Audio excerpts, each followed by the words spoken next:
I've been getting a ton of people really curious as to how Ryzen could impact their gaming. And I think when it comes to gaming, there's a ton of misunderstanding and misinformation that goes around. So let's discuss a few things when it comes to your gaming CPU and how that relates to more mid-range GPUs.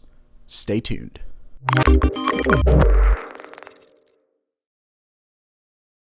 Welcome back to GamerMeld. I addressed this more in general in an older video, but I figured it was good to talk about it when it comes to Ryzen specifically.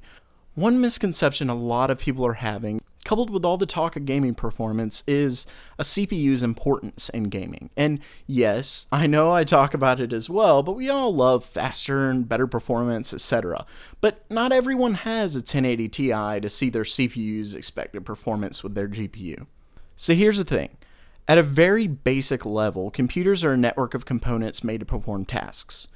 You probably already know that, but because computers are made of multiple components used to do a myriad of different tasks, at some point there's almost always a bottleneck. Especially as you add more variables with more complex architectures, etc. Simply put, different tasks, and even similar tasks with slight variations, require different amounts of resources from different components to run at certain levels of performance. Gaming, in the vast majority of circumstances, is very heavily GPU bound. Don't get me wrong. There are plenty of resources that work better off the CPU and are distributed accordingly, but most of the heavy lifting is done by your graphics card. It's this explanation as to why benchmarks are done with maxed out specs in all areas, other than the component being focused on the benchmark, of course.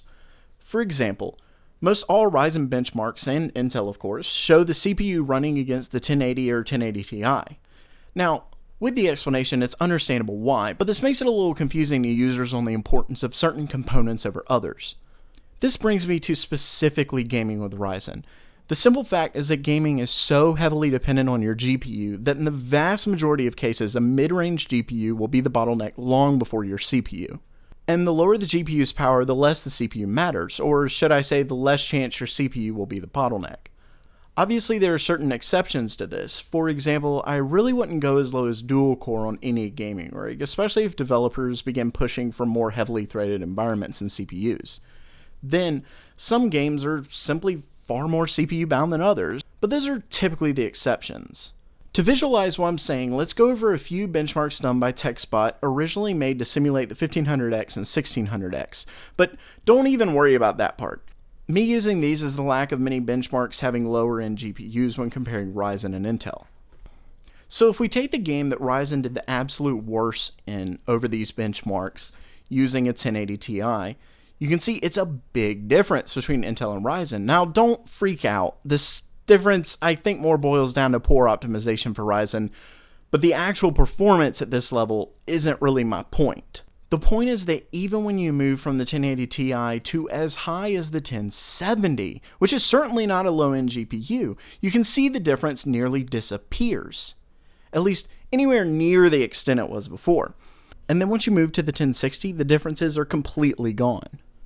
And once again, keep in mind that this is one of the biggest disparity titles between Ryzen and Intel that I could find that also has lower end GPUs. So what's the point of all this?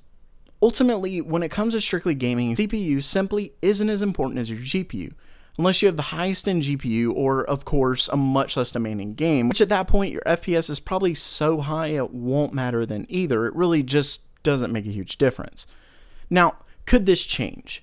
It's possible, as the newest APIs do help developers easily utilize more cores, so spending more on a higher core CPU might end up being a better investment than a higher tier GPU, but remember that it's also made to take even more off the CPU and onto the GPU.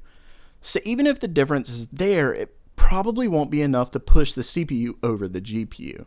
One argument that could be used is to go ahead and get the better CPU because of your motherboard's reliance on the socket, and so you can just upgrade later. And that's actually a decent point, so definitely keep that in mind. With that said, I'd argue that as slow as CPU tech advances these days, you'd probably need a newer system first. Of course, this isn't to say you shouldn't care about your CPU or anything like that. We all love faster and better, but really just know that spending more on your GPU is almost always more important than spending more on your CPU. Oh, and last thing, if you want to see an unbelievably extensive comparison between tons of CPUs besides Ryzen, check out the article PCPer did not too long ago. I'll have that linked in the description. That does it for now. If you liked the video, don't forget to subscribe by clicking on the round icon in the middle.